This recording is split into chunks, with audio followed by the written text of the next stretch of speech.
हमारे देश के अंदर आज फंडामेंटल राइट्स के नाम पर बहुत कुछ चल रहा है। देखिए, दो बातें बड़ी फेमस हैं देश में। एक के लोकतंत्र के नाम पर बहुत कुछ चल रहा है, यानी कि लोकतंत्र मतलब सब कुछ। आप ये समझिए, लोकतंत्र में ऐसा होता है, लोकतंत्र में वैसा होता है, और जितने गलत लोग हैं वो सब लोकतंत्र की दुहाई देकर ना जाने क्या क्या कर रहे हैं।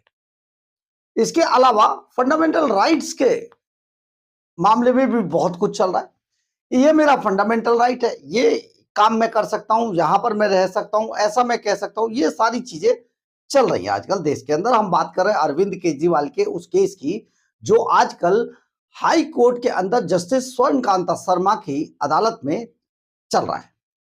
कोर्ट रूम में बहुत सारी चीजें ऐसी हैं जिनमें अरविंद केजरीवाल को जमकर फटकार लगाई, और जमकर फटकारने के बाद मतलब जहां कहीं अरविंद केजरीवाल अपनी मन की भावनाओं को व्यक्त करने लगते हैं, जो उनकी जो निकल के अंदर से आती है ना, जो आत्मा के अंदर से, जो वो तिहाड़ जेल गए और जो कुकर्म उन्होंने किए उन सबको देखते हुए, और जो जिस तरीके से उन कुकर्मों से बचने के लिए वो जब लोकतंत्र का सहारा लेते तो उनके अंदर से कुछ निकल कर आता है।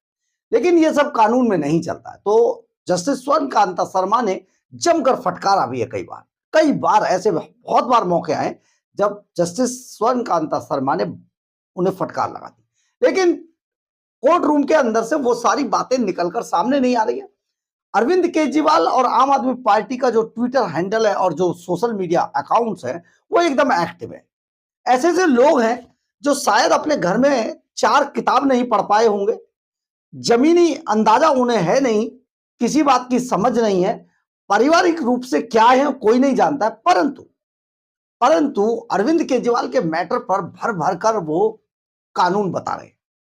लेकिन सच तो यह है कि अगर अरविंद केजरीवाल स्वर्णकांता शर्मा की अदालत में, हाईकोर्ट के अंदर अपने फंडामेंटल राइट्स का हवाला दे रहे हैं और उसका इस्तेमाल कर रहे हैं, तो यह भी आप समझ लीजिए कि हमारे देश के अंदर अदालतों का भी अपना एक मान सम्मान है, उनकी एक गरिमा है।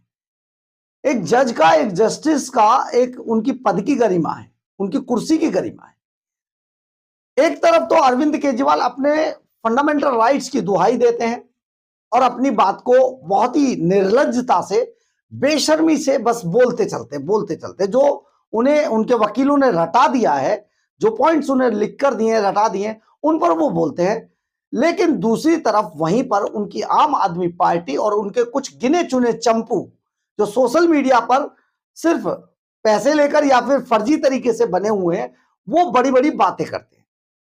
देखिए, 2-3 बातें मैं आपको बताता हूं, फिर आपको उस कोर्ट के बारे में भी बताऊंगा कि आप ये समझ लीजिए कि कानून के किस पन्ने पर यह लिखा है कि अगर मान लीजिए कोई जज बन जाए तो उसके बच्चों के लिए तो ये डिसाइड हो जाए कि वो जुडिशरी में ना तो जाएंगे, ना राजनीति में जाएंगे, ना जुडिशरी में जाएंगे। एक बात ये डिसाइड हो जाए। दूसरी बात यह है कि क्या कानून की किस किताब में लिखा है कि अगर कोई जज है या जस्टिस है तो उसके बच्चे कहीं पर अच्छे पदों पर काम नहीं कर रहे, क्या वो इसके लायक नहीं है? ये कौन तय करेगा? अरविंद केजरीवाल जैसा व्यक्ति तो बिल्कुल भी तय नहीं कर सकता है, जो अपने आप में इतना बड़ा फर्जीवाड़ा एक से बढ़कर एक करता है, जो जिसके मैग्सेसे पुरस्कार का कोई पता नहीं है कि कैसे उसने लिया, कहां से हासिल किया, क्या उसने गुल खिलाए। इसके अलावा उसके पास जो डीप स्टेट का पैसा आया था वो कैसे आया, उसकी पार्टी में फंडिंग कहां कहां से है, ये सब चीजें अरविंद केजरीवाल नहीं बताते, परंतु दूसरों पर सवाल खुद जमकर कीचड़ उछालते हैं। आजकल जैसे जस्टिस स्वर्ण कांता शर्मा के मामले में ये कीचड़ उछाली जा रही है, परंतु हम यहां पर कुछ चीजें कोर्ट रूम के अंदर की बताने जा रहे हैं। नमस्कार, मैं हूं कुमार गजेंद्र, जनपद ऑन द स्पॉट में आपका स्वागत है। हमारे एक दूसरे social media platform podcast with Kumar Gajendra में भी आपका स्वागत है, जहां आप हमें सुन सकते हैं। कोर्ट रूम के अंदर अरविंद केजरीवाल, देखिए, ये किसी भी व्यक्ति का ये भी राइट है कि वो अपनी पैरवी, अपने केस की पैरवी जाकर कर सकता है अदालत को देकर, बशर्ते उसने किसी और वकील से, हमने आपको इस पर एक पूरा विशेष वीडियो बनाकर डाला था कि बशर्ते उसने किसी, उसके हलफनामे पर किसी और वकील ने साइन नहीं किया होगा, मतलब जो हलफनामा दिया जाता है वो कोई और वकील साइन ना करे, वो ये काम कर सकता है। अब ये जज की मर्जी पर भी डिपेंड होता है, लेकिन यहां पर अरविंद केजरीवाल को पूरा मौका दिया गया क्योंकि वो पॉलिटिशियन है और एक पार्टी के सर्वे शर्मा है, तो इसलिए उनको मौका दिया गया। ठीक है, आप बोलिए, आइए। लेकिन अरविंद केजरीवाल के बारे में जिस तरीके की चीजें निकलकर सामने आ रही है वो बहुत गंभीर है। एक जगह पर अरविंद केजरीवाल एक ऑर्डर पर बोलना शुरू कर देते हैं कि अप्रूवर की स्टेटमेंट के अलावा स्टेटमेंट जो अप्रूवर किए उसके सपोर्ट में कोई दस्तावेज नहीं है। इसके बावजूद अदालत ने यानी कि हाई कोर्ट ने बहुत तेजी दिखाई जिसकी जरूरत नहीं थी और उन्होंने इस पर ऑर्डर लिख दिया। तो जस्टिस स्वर्ण कांता शर्मा उनको तुरंत टोकती हैं और उनको बोलती हैं, mister Kejriwal, don't accuse my order. मेरे ऑर्डर का अंदाजा मत लगाइए, आप अपनी बात को रखिए, आप इसको छोड़ दीजिए। मैंने ऑर्डर क्या, अगर आपको मेरे ऑर्डर का कोई अंदाजा है तो आप जाकर सुप्रीम कोर्ट में इस बात को रख सकते हैं, लेकिन मेरे ऑर्डर का मेरे कम से कम मेरे कोर्ट के अंदर ये मत लगाइए, आप अपनी बात रखिए। तो ये कहने के बाद अरविंद केजरीवाल एकदम डर जाते हैं। नहीं नहीं नहीं मैडम, मैं ये नहीं कह रहा, मैं कह रहा हूं कि मुझे ऐसी शंका हुई। फिर वो शंका पर आ जाते हैं मैं अपने मन की शंका बता रहा हूं। वो अपनी मन की शंका बताते हैं। उन्होंने कहा ठीक है, आप अपने मन की शंका कहिए, जो भी कहना है, लेकिन आप मेरे ऑर्डर को बिल्कुल वो नहीं कर सकते। मैंने जो ऑर्डर लिख दिया है वो मेरा ऑर्डर था और एक जज का वो राइट था, उसने लिख दिया। आपको अगर मेरे ऑर्डर से कोई शिकायत है आप सुप्रीम कोर्ट जाइए, सुप्रीम कोर्ट के रास्ते खुले हुए हैं, तो इसमें कोई ऐसी बात नहीं है।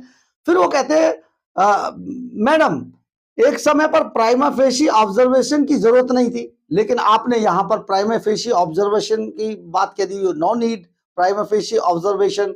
यहां जैसी जस्टिस स्वर्ण कांता शर्मा कहते हैं कि क्या आप मुझसे कह रहे हैं कि मैंने ऐसा ऑर्डर कैसे लिख दिया? तो उन्होंने कहा नहीं नहीं नहीं नहीं, केजरीवाल घबरा गए इस पर। उन्होंने कहा, डरते हुए कहा, नहीं नहीं, मैं तो अपने मन की शंका बता रहा हूं, आपके ऑर्डर पर कुछ नहीं कह रहा। केजरीवाल जज साहब के पलटवार से डर जाते और इसके तुरंत बाद बिल्कुल पलटू राम जैसे उनको कहा जाता, सीधा मनीष सिसोदिया के केस पर बोलने लगते। बोले जी, मनीष सिसोदिया के बारे में कह दिया गया और पैरा 151 पेज नंबर 409 जज साहब ने अपने ट्रायल कोर्ट ऑर्डर में लिखा था, मनीष सिसोदिया शराब घोटाले कांड में एक्टिवली इन्वॉल्व थे और इस तरीके से पूरा आम आदमी पार्टी के जो क्रीमी लेयर थी वो सब इन्वॉल्व थी। हम शॉक्ड हो गए, हमें लगा कि हम तो एकदम करप्ट हो गए, महाकरप्ट लोग हैं, आपने कह दिया। तो जज साहब ने फिर उसको कहा कि ये जो वहां पर सबूत थे, जो जितनी फाइलें थी जो बोल रही थी, उससे आप करप्ट है ही, यही है, ऑर्डर लिखा है। तो केजरीवाल फिर डर गए। लेकिन थोड़ा सा आपको ये सुन लेना चाहिए कि अरविंद केजरीवाल के बारे में बड़ी बड़ी चीजें सोशल मीडिया पर बड़े पोस्टर डाले जा रहे हैं। उनका जो सोशल मीडिया जो हैंडल है वो एकदम एक्टिव है और वो बता रहा है, देखिए कितने बड़े वकील बन गए हैं, कितने बड़े ये हो गए। मतलब अरविंद केजरीवाल को महिमा मंडित करने के लिए, दिल्ली के सुपर चोर को महिमा मंडित करने के लिए जो एक छोटे से कुछ लोग, ये ज्यादा नहीं है, 40-50 लोग हैं, 100-200 लोग होंगे, जो जंतर मंतर पर 4 लोग जिस पार्टी के ना दिखाई दे रहे हो आप, जो कभी लाखों की तादाद में हुआ करते थे, आज 4 लोग नहीं दिखते हैं। तो आप सोचिए कि सिर्फ सोशल मीडिया पर जो पंजाब के सरकार के खर्चे पर रखे हुए कर्मचारी हैं, जो सोशल मीडिया का काम देख रहे हैं, केवल उनकी करतूत है, इसके अलावा कुछ नहीं चल रहा है। लोग एक दूसरे को सवाल पूछ रहे हैं। दिल्ली के अंदर सबसे ज्यादा एक दूसरे को फोन किया जा रहा है। हमें बहुत सारे लोग सवाल पूछते हैं कि सर ऐसे कैसे हो गया। हम उन्हें बताते नहीं, चोर तो चोर ही रहेगा ना।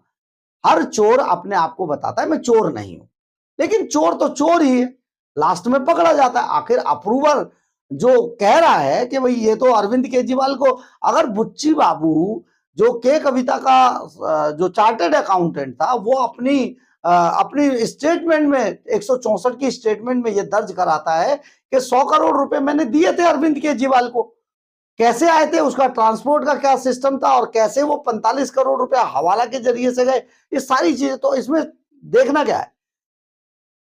और फिर सबसे बड़ी बात यह है कि जिस बात के लिए वो कहते हैं, एक जगह पर वो बोलते हैं कि 4000 पेज की जो पूरी चार्जशीट थी उसको 4 मिनट में पढ़ दिया गया, देख लिया गया। ये कैसे संभव है?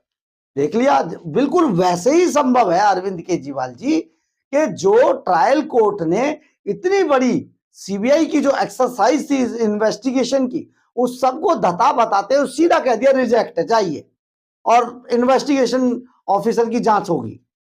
बिल्कुल ऐसा ही था, लेकिन वहां पर सीबीआई ने कुछ नहीं कहा, किसी बात की आपत्ति नहीं की। परंतु अरविंद केजरीवाल आज जितनी नौटंकी कर रहे हैं, ये नौटंकी कहीं ना कहीं उन्हें बहुत महंगी भी पड़ने वाली है। लेकिन एक बार ये खबर अधूरी रह जाएगी जब तक आप जस्टिस स्वर्ण कांता शर्मा और अरविंद केजरीवाल की वो डांट वाली बात नहीं सुनेंगे कि उन्हें कैसे कैसे फटकार लगी। बहुत जगह पर उनको फटकार लगी है, लेकिन केजरीवाल बिल्कुल उस बच्चे की तरह बनकर अपनी बात को बोले जा रहे, जो उनको वकीलों ने लिख कर दिया है, जो उन्हें समझाया, जो पॉइंट टू पॉइंट लिखा है, बस वो बोले जा रहे हैं। खैर, आप एक बार सुनिए किस तरीके से फटकारा जस्टिस स्वर्ण कांता शर्मा ने। कहा, आप मेरे ऑर्डर का अंदाजा मत लगाइए, आपको जो कहना है, मेरे ऑर्डर के बारे में कुछ कहना है, आप जाइए सुप्रीम कोर्ट, यहां पर तो हमारी चलेगी। देखिए जरा। Okay, come to Manish's case, Manish Sisodia's case.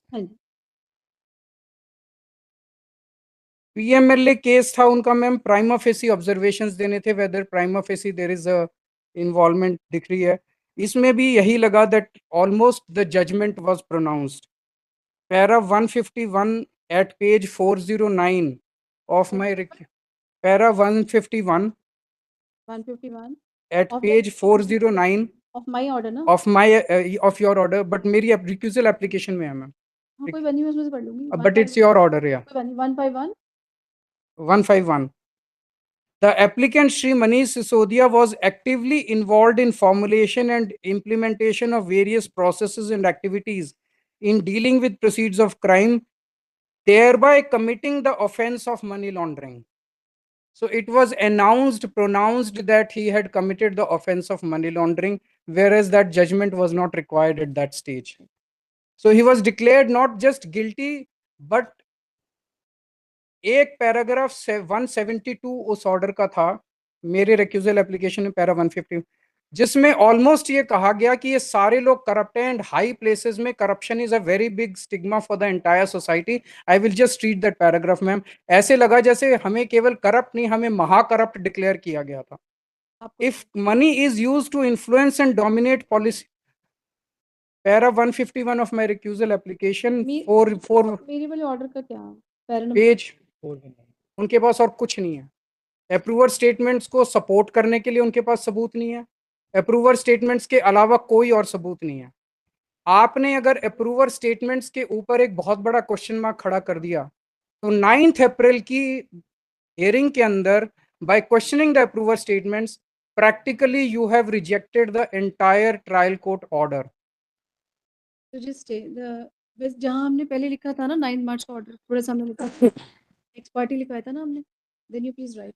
He states he draws his court's attention particularly to para number 8 of the order dated 9th of March passed by this court and states that this court has, वो दो लाइनें coat कर देना please, ये वाले observation prima facie वाली approver वाली, by giving these findings this court has almost at the threshold, in the absence of all the accused persons, without hearing them, without going to the record, given a finding already that the trial court order was wrong. He also states that primarily the case of the prosecution is based only on the statements of the provers, and in case this court has already given a finding as mentioned in para number 8 of so and so, this gives rise to apprehension in his mind that he will not get justice from this. तो ma'am 5-10 minute की hearing में जो trial court का order 3 महीने की सुनवाई के बाद आया था, 5-10 मिनट की, यहाँ मैम एक बहुत इंपॉर्टेंट इशू रेज होता है।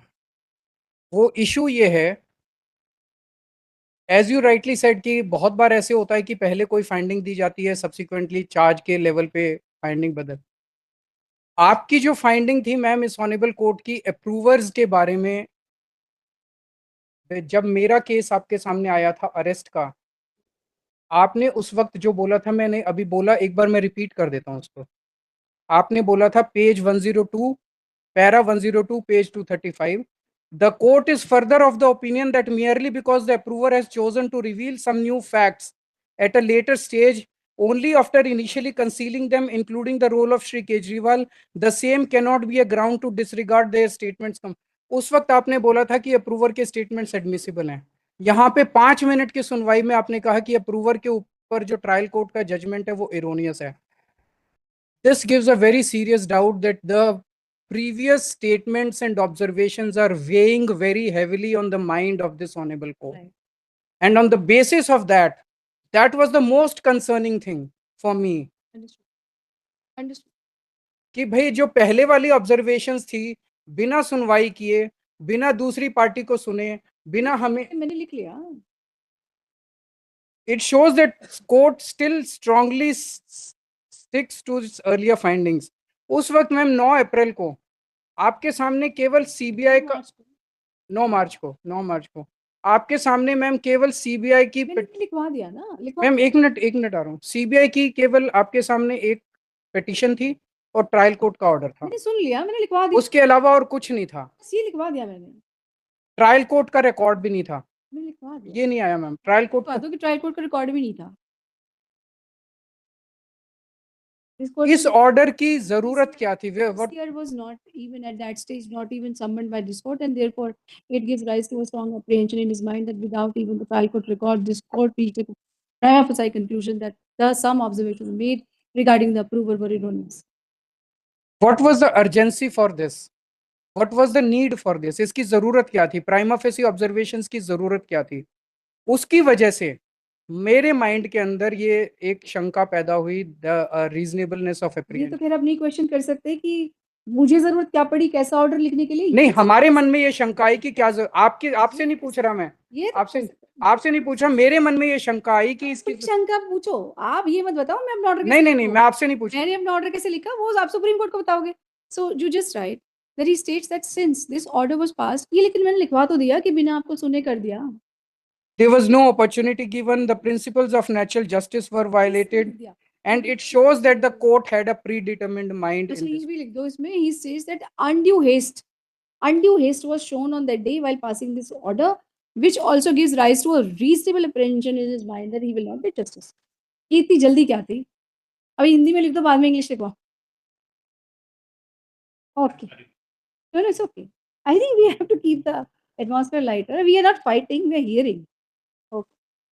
This was the first time that a very strong apprehension arose in my mind after the 9th April order, as I told earlier also. Yes. And the reason was that without hearing, without trial court record, only on CBI's demand. अब ये सुन लिया मैंने, भी लिखवा दिया। Next point. Now I come to reason number 3. Yes, please.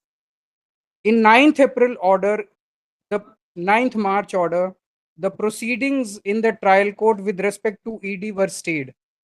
I will read out the paragraph 13, page 125 of my recusal application. In the meantime, the learned trial court, where the proceedings regarding the connected case filed by Directorate of Enforcement are pending, is requested to adjourn the case to a date later than the date fixed before this court and await the outcome of the present case. Ma'am, it was a CBI revision, criminal revision petition. ED का इस पूरे case से कुछ लेना देना नहीं था. ED was not even a party in this case. कोई रिटर्न प्रेयर नहीं थी किसी की, ना ED की थी ना CBI की थी इस बारे में. तुषार मेहता जी ने केवल एक ओरल डिमांड की और तुषार मेहता जी CBI के वकील थे, ED के वकील नहीं थे. उनकी ओरल प्रेयर पे ये ऑर्डर के अंदर इंक्लूड कर लिया गया. किसी एक्यूज्ड को अपॉर्चुनिटी नहीं दी गई इसको काउंटर करने की. Principles of natural justice were violated. किसी को बोलने का मौका नहीं दिया गया, किसी की सुनवाई नहीं की गई. और बड़ी इंटरेस्टिंग चीज ये कि 2 दिन बाद ईडी ने आपके सामने एक पिटीशन फाइल की इसी केस से रिलेटेड. ईडी ने खुद भी डिमांड नहीं की इस प्रेयर की. ED also doesn't want it. लेकिन court was very generous to ED for having stopped all the proceedings. He states that court was very generous to ED. This is his submission, right? He states that the court was very generous to ED since without a prayer made by them. Ma'am इसका consequence ये हुआ, this is not. मैं लिखवाऊंगी ना, wait करिए. So अब next के लिए मैं जब तक, ताकि मैं भूल नहीं जाऊँ आप जो लिखवा रहे हैं, मैं जो बोल रहे हैं मैं वो लिखवाऊंगी साथ साथ, ताकि कुछ भी स्किप नहीं हो जो आप कह रहे हैं. आपने सुना होगा कि किस तरीके से केजरीवाल को जमकर फटकार भी लगी अदालत में, लेकिन आज जिस तरीके से सोशल मीडिया का जमाना है और सोशल मीडिया पर केजरीवाल को महिमा मंडित करने की कवायद चल रही है, वो सचमुच बेहद शर्मनाक है। और आप सोचिए, ये देश के इतिहास में पहला ऐसा मामला है कि जो सबसे ज्यादा भ्रष्ट हैं, जो सीधे तौर पर 100-100 करोड़ की रिश्वत खा रहे थे, जिन्होंने दिल्ली को बर्बाद कर दिया, जो दिल्ली के पूरे पैसे को खा गए, जो पंजाब को चट कर गए, वो आज वकील बने घूम रहे हैं। ये हम नहीं कह रहे, ये दिल्ली की मुख्यमंत्री रेखा गुप्ता कह रहे हैं, वकील के बने घूम रहे हैं। तो ये वकील, आप सोचिए, फंडामेंटल राइट्स का बड़ा इनको ध्यान रहता है, लेकिन चोर आखिर चोर रहता है, सुपर चोर आखिर सुपर चोर रहता है। दिल्ली के ये अलीबाबा 40 चोर आजकल पंजाब में जिस तरीके की घात लगाकर काम कर रहे हैं, वो किसी से छिपा हुआ नहीं है। परंतु आप यहां पर ये समझ लीजिए कि अरविंद केजरीवाल को सिर्फ और सिर्फ पब्लिसिटी चाहिए, और बनिए का बेटा हूं वाला तो सुना ही है, तो माल ही माल चाहिए। जहां पर एक तरफ जजों के बच्चों पर आरोप लगाए जा रहे हैं, अदालतों में को बदनाम करने की कोशिश की जा रही है, और अदालतें हैरान कर देने वाली बात एक और भी है। देखिए, हम नहीं जानते कि क्या है, लेकिन अगर आपको कुछ समझ आए तो जरूर बताइएगा। हैरान कर देने वाली बात है, Arvind Kejriwal direct supreme court भी पहुंचे, कई बार उनकी एक्सेप्ट हो गई, हाई कोर्ट भी पहुंचे, एक्सेप्ट हो गई। इसके बाद अरविंद केजरीवाल को इतना खुली छूट दे रखी है देश के अंदर कि वो कानून का खूब मजाक उड़ाते हैं, खूब कानून से खूब खेल रहे हैं। ये क्या गेम है, ये तो अभी तक समझ नहीं आ रहा, आएगा तो आपको जरूर बताएंगे। लेकिन सबसे बड़ी बात यह है कि अगर अभिषेक मनु सिंह भी, जो वकील होकर खूब अरविंद केजरीवाल को बचाते हैं, जमानत दिलवा कर ले आते हैं और सारी चीजें करते हैं, फिर मनीष सिसोदिया और अरविंद केजरीवाल कहते हैं हमारे भगवान हैं, भगवान तक बता देते हैं। तो वहां पर तो क्या था कि वहां पर लोकतंत्र बहाल था, सत्यमेव जयते था। लेकिन जैसे ही ट्रायल कोर्ट अरविंद केजरीवाल की सारी चीजों को डिस्चार्ज कर देता है, तो ये सत्यमेव जयते था। लेकिन जब हाई कोर्ट इस डिस्चार्ज के जो अपोज में एप्लीकेशन हाई कोर्ट में लगाई गई इस मामले को लेकर, तो जैसे ही एक्सेप्ट की जाती है, तो मेरे फंडामेंटल राइट्स का हनन हो गया है और अदालत मेरे साथ न्याय नहीं करेगी। सोचिए जरा किस तरीके की व्यवस्था है। और हमारे देश में खूबसूरती देखिए, एक शख्स जो उसी शख्सियत को बदनाम कर रहा है जो ऊपर सीट पे डायस पे बैठी है, और वो हंसकर मुस्कुराकर अपना काम को अंजाम दे रही है। गजब है। केजरीवाल जैसे चोर सचमुच इतिहास में याद रखे जाएंगे, ऐसा कभी हुआ था। और इस बात को भी ध्यान रखा जाएगा, इसके बावजूद संयमित तरीके से जस्टिस स्वर्णकांता शर्मा ने उस पूरे मामले को सुना, और न केवल सुना, उस पर अपनी दलीलें भी बहुत जल्दी आपको उसका ऑर्डर दिखाई देगा। बहरहाल, अगर आपको हमारी ये खबर अच्छी लगे तो आप इसे लाइक, सब्सक्राइब और शेयर जरूर करें। कमेंट्स बॉक्स में अपनी राय जरूर लिखें, इससे हमें बहुत ऊर्जा मिलती है। जय हिंद।